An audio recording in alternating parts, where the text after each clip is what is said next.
ദൈവനാമത്തിന് മഹത്വം ഉണ്ടായിരിക്കട്ടെ. നമ്മൾ ഇന്ന് മറ്റൊരാൾക്കുണ്ടായ ഉണർവിനെ കുറിച്ചാണ് നമ്മൾ ചിന്തിക്കാനായിട്ട് പോകുന്നത്. അദ്ദേഹത്തിന്റെ പേര് ചാൾസ് ഫോക്സ് പർഹാം എന്ന് പറയുന്ന വ്യക്തിയാണ്. അപ്പൊ അമേരിക്കൻ ഐക്യനാടുകളിൽ അയോവ സംസ്ഥാനത്ത് മസ്കറ്റീൻ പട്ടണത്തിൽ, അതായത് വില്യം എം പർഹാം, ആൻ മറിയ അതുപോലെ തന്നെ ഏക്കൽ ദമ്പതികളുടെ മകനായി 1873 ജൂൺ 4 ജനിച്ച ചാൾസ് ഫോക്സ് പർഹാം അപ്പോ 13 വയസ്സിൽ കോൺഗ്രേഷണൽ സമൂഹത്തിൽ ലിപ്പാർഡിന്റെ യോഗത്തിൽ വെച്ച് എന്ത് ചെയ്തു? പർഹാം യേശു ക്രിസ്തുവിനെ രക്ഷകനായി സ്വീകരിച്ചു എന്ന് നമുക്ക് കാണാൻ കഴിയുന്നു. അതായത് 15 വയസ്സിൽ എന്ത് ചെയ്തു? സൺഡേ സ്കൂൾ അധ്യാപകനും അതുപോലെ തന്നെ സുവിശേഷകനുമായി എന്ന് അദ്ദേഹത്തെ കുറിച്ച് കാണാൻ കഴിയുന്നു. അതായത് സൗത്ത് വെസ്റ്റേൺ കാൻസാസ് കോളേജിൽ പഠിച്ചു എന്നും മെത്തഡിസ്റ്റ് സഭയിൽ എന്ത് ചെയ്തു? ശുശ്രൂഷകനായി എന്നും അദ്ദേഹത്തെ കുറിച്ച് പറയുന്നു. അപ്പൊ 1896 ഡിസംബർ 31 വിവാഹിതനായിരുന്നു.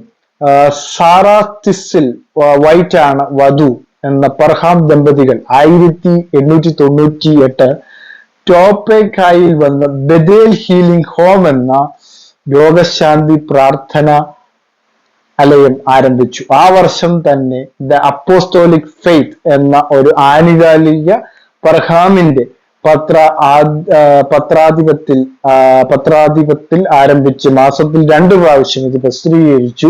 1900 ഒക്ടോബർ ടൊപ്പോഗയിൽ അദ്ദേഹം ബെതേൽ ബൈബിൾ കോളേജ് ആരംഭിച്ചു.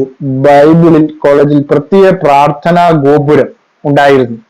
ഇതൊക്കെ ഇങ്ങനെയുള്ള ആൾക്കാരെ കണ്ടിട്ടാവും ഇന്ന് പല ഇൻഡിപെൻഡന്റ് ചർച്ചുകളും ഇങ്ങനെയുള്ള പ്രാർത്ഥനാ ഗോപുരങ്ങൾ നിർമ്മിച്ചിട്ടുണ്ട്. നമുക്കറിയാവുന്ന ഒരു വാസ്തവമാണ്, അല്ലെ?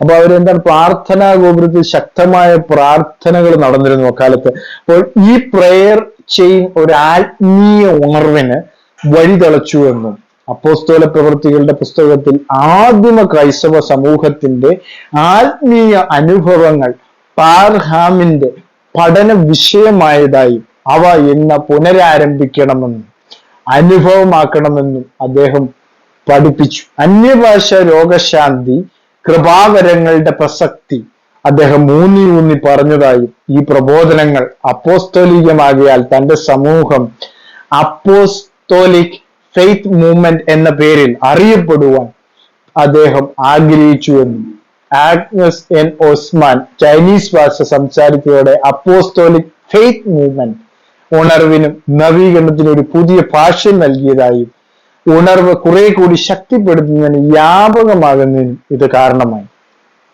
അപ്പോൾ ഈ ഇദ്ദേഹത്തിൽ നിന്ന് നമുക്കൊരു പാഠം പഠിക്കുവാനുണ്ട്. പ്രാർത്ഥന വളരെ പ്രധാനപ്പെട്ട ഒരു കാര്യമാണ് ഉണർവുണ്ടാക്കുന്നതിന്. പ്രാർത്ഥന, അല്ലെ? ചുമ്മാതെ ഒരു സ്റ്റേജിൽ വന്നൊരു തരികിട അല്ലെങ്കിൽ ആത്മാവിന്റെ ശക്തി ഉണ്ടെന്ന് പറഞ്ഞ് ആക്ട് ചെയ്ത് കാണിച്ചു കഴിഞ്ഞാൽ ഒരിക്കലും അതൊന്നും സംഭവിക്കുകയില്ല. അതൊക്കെ പ്രാർത്ഥനയുടെ ശക്തി വളരെ ആവശ്യമാണെന്ന് ഈ ഒരു വ്യക്തിത്വത്തിൽ നിന്ന് നമുക്ക് മനസ്സിലാക്കാൻ കഴിയുന്ന ഒരു വാസ്തവമാണ്. അല്ലാതെ ഇന്നത്തെ മൂവ്മെന്റ് പോലെ പിടിച്ചോ പരിശുദ്ധാത്മാവിനെ പിടിച്ചോ എന്നുള്ളതല്ല, അല്ലെ? ദൈവം ഓരോരുത്തർക്കും ഓരോ വരങ്ങൾ നൽകിയിട്ടുണ്ട്. ആ വരങ്ങൾ വാഞ്ചിക്കുന്നവരാകണമെന്ന് ബൈബിൾ പറയുന്നു. അപ്പൊ ആ വരങ്ങൾ നമ്മൾ സ്വീകരിക്കണം. അതുകൊണ്ടാണ് അവിടെ പറഞ്ഞത് അന്യഭാഷ രോഗശാന്തി തുടങ്ങിയ കൃപാവരങ്ങളുടെ പ്രസക്തി അതെന്ത് ചെയ്യുന്നു? ഊന്നിപ്പറയുന്നു എന്നുള്ളത് അവിടെ പറയുന്നു എന്നുള്ളതാണ്. അപ്പോ മനസ്സിലാക്കേണ്ട ഒരു കാര്യം, പ്രാർത്ഥനയ്ക്ക് വലിയ പ്രാധാന്യം കൊടുത്ത ഒരു വ്യക്തിത്വമാണ് ചാൾസ് ഫോക്സ് പർഹാം എന്ന് പറയുന്നത്. അപ്പോൾ ഉണർവ് ആഗ്രഹിക്കുന്നവർ പ്രാർത്ഥനയുമായി വളരെ ബന്ധപ്പെട്ടുള്ളതാണ് എന്നുള്ളതാണ് ഒന്ന് മനസ്സിലാക്കേണ്ട ഏറ്റവും വലിയൊരു കാര്യം. ഈ വീഡിയോ നിങ്ങൾക്ക് അനുഗ്രഹപ്രദമായെങ്കിൽ ലൈക്ക് ചെയ്യുക. അടുത്ത ഒരു ഉണർവിനെ കുറിച്ച് പറയാനായിട്ട് ആഗ്രഹിക്കുന്ന അടുത്ത വീഡിയോയിൽ ഈ വീഡിയോകൾ നിങ്ങൾക്ക് ഇഷ്ടപ്പെടുന്നെങ്കിൽ ലൈക്ക് ചെയ്യുക. എല്ലാവരെയും ദൈവം ധാരാളമായി സമൃദ്ധിയായി അനുഗ്രഹിക്കട്ടെ.